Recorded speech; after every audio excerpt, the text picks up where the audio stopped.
Hello guys, this is Rich TV and welcome back to my channel. But before we start the devotional guys, I would like to shout out the following person on our channel na napunta rito at nag-join sa devotional. Shout out and God bless to Debbie Ortez, Rene Abiden, Dara PS, Ben Lawrence Chonko, Jerry Abo, Kids Las Marias, Yans TV, Michael Burita, Connie Vlog, SSC TV of Korea, Heart Ponsalan, Mark Anthony Paminsa, Bon Anthony Balmoria, Eliza Miharis, Kimberly Rimando, Clarice Hilado, Francis Cosi, Shane Pindon, Jonalyn Milgar, Ashley Torremucha, Francis Canoy, Andolin Paderanga, Angel Mangiran, Anisli Pate, Gloria, Lorilyn Asingwa, Gritchen Marie, Trecia, Maridil Kababasada, Christian Lagasa, Novela Yubok, Wincy Jaba, Rian Bersaga, Francis J. Canoy, RB Harabi, and Benz Villegas.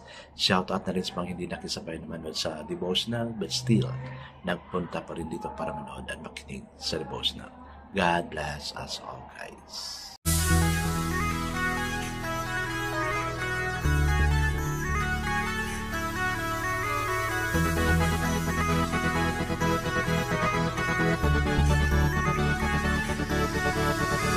Rich TV, where you heard it, number one is on the top. Good advice is they'll never stop. Rich TV, where you heard it, number one is on the top. Good advice is they'll never stop. Thanks God, it's Friday at gabi na ngayon at bukas pahinga na naman tayo. Guys, ano na lang talaga, 2 or 3 weeks na lang ang pasukan natin.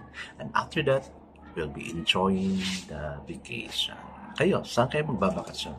Ako, I really have to travel far and to treat myself also. I guess it's time to proceed to our devotional. Let's open the Bible to John chapter 12 verses 20 to 26. John chapter 12 verse. This is about Jesus predicts his death. No? Kahapon, it's about triumphal entry. At this time naman, Jesus predicts his death. So, the word of the Lord in John chapter 12 verse 20 to 26 says, Now there were some Greeks among those who went up to worship at the feast. They came to Philip, who was from Bethsaida in Galilee, with a request. Sir, they said, we would like to see Jesus. Philip went to tell Andrew. Andrew and Philip in turn told Jesus. Jesus replied, The hour has come for the Son of Man to be glorified. I tell you the truth, unless a kernel of wheat falls to the ground and dies, it remains only a single seed. But if it dies, it produces many seeds. That man who loves his life will lose it, while the man who hates his life in this world will keep it for eternal life. Whoever serves, must follow me, and where I am, my servant also will be. My Father will honor the one who serves me. Amen and amen. Okay guys, let's now pray. It's so God that when we follow you, a lot of goodness will also follow us because it was you whom we are following, a God of all gods, the King of all kings. It's just worth it all again to really follow you. Lord, even as you give warning to your disciples that they soon will die, siguro din nila naintindihan. Masakit din sa kanila o ganun wala ka. But we're just commemorating of your death. Namatay ka na and nabuhay. We're worshiping now the living God and not the God who died. Because 3 days after your death, nabuhay ka. Thank you, dear God, for the opportunity of saving our sins to the cross, putting all our sins to the cross. Lord, thank you. Na lahat kami dito, nandito ngayon, is already saved. Lord, bless us. Sa sinabi mo, when George are gathered in your name, you are in our midst. Bless each one on earth, God. Nandito ngayon. Amen.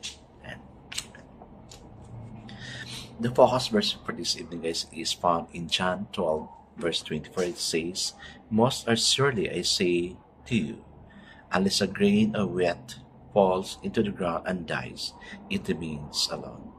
But if it dies, it produces must reign. So the title of our devotion this evening, guys, is You Bet Your Life. Kasi minsan talaga ganyan. Binibet natin, tinataya natin yung buhay natin. In my early years at college, I worked as a part-time radio announcer to earn money to stay in school. The engineer who worked with me, named Lee, was an old radio man who had a saying that he used in response to most anything. Regardless of what you said, his response was, You bet your life. During that time in my life, I was seriously considering the Christian faith. A couple of friends who were winsome witnesses of Christ's love and forgiveness really had caught my attention. I began listening to what they do to say. One of my new Christian friends said, Lloyd, you've got to bet your life. It's the only gamble in which you always win. I will never forget that night. I did just that. I got down on my knees and surrendered my life to Christ.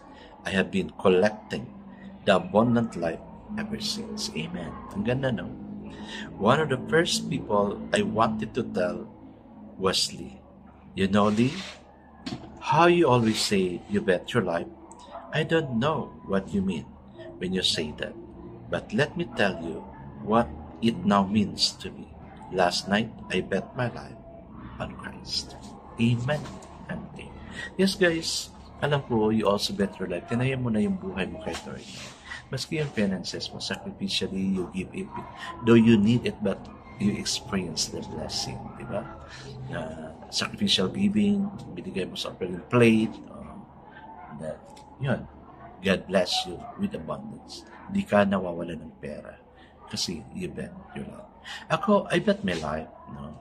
Dito, wala na akong sahod sa YouTube for more than 1 year already. But yet still, I bet my finances. Giving things, food, and anything to my students na dito, di ba? Yung mga estudyante ko na nakatanggap. No? Because you're regularly come and join a devotional. That's why, yun, I bet my life for that.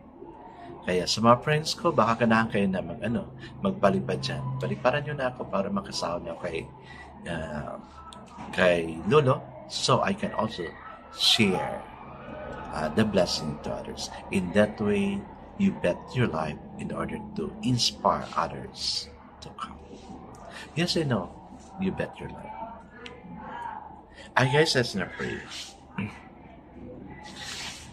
Father God, we thank you that many times it did not only happen to us, but many times, Lord God, we bet our life in any way.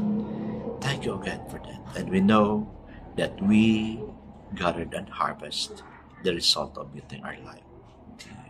The way you bet your life to us. Amen and amen. Guys, there's a saying here, he was a gambler too, my Christ. He took his life and threw it for a world redeemed. This is by J.A. Stoddard Kennedy. Amen. God bless us all, guys, because I know God shall bless us 10 times better. This is again Rich TV.